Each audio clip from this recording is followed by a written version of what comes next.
Sometimes the change is imposed upon you. And this is a situation I found myself in 2011, where I was kicked off this career ladder. Again, I went down the avenue of go to college, get a job, make a career out of it, have your steady income, and that's it. And I found myself in that situation. And I probably would still be in that situation if this didn't happen, if I wasn't kicked off that ladder.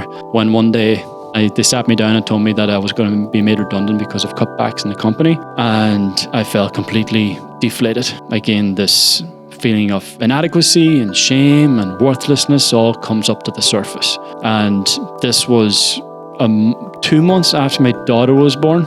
So I had this responsibility, this new commitment in my life. For the best part of a year, I was a stay-at-home dad for my baby daughter at the time. As I spoke about earlier, this is where all the shame came to the surface. This is where the porn tightened its grip even more. I wasn't communicating my difficulties and my feelings to my missus or nobody else because I had such a level of shame over them. Nobody knew I was struggling with porn. Nobody. But nobody also knew the level of pain that I was suffering with that caused the porn use. So again, the barrier was built and I felt so alone, so disconnected, so lonely. Some of you in your life today may have somebody there that is looking towards you for inspiration or who you can be inspired by, and it's more you becoming a person that they can inspire to become, more so than you deriving inspiration from them. Because you don't want to use your kids, you don't want to use other people for a source of inspiration. And what I did in that situation was I reflected back on my past experiences. I reflected back on past jobs.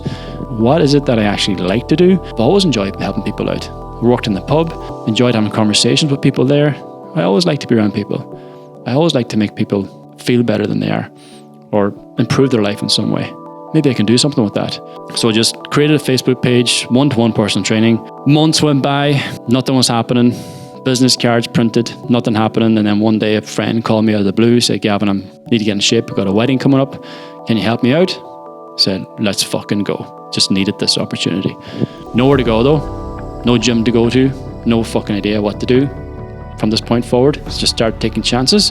Started trespassing into gyms. Pretended we were training together. Got kicked out. Went to another gym to build a personal training business. Went on then to become mentoring, writing books, podcasts, all the rest of it. All from just taking that chance. We often only make a change if the change is imposed upon us. If we're forced to make that change through a redundancy, through a breakup, through the loss of somebody, through something significant in our lives, then we make a change. So it's worth reflecting on what could potentially happen if you lost your job tomorrow morning. What would you do? Would you go and find the same job again, or would you try to carve a way to create something from what you have learned?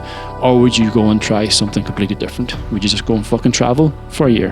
What is it? And then why not make that change today? Now again, that's a difficult question to answer, but at least it gets you thinking about your situation today and asking as to why am I here then if this is not what I truly want?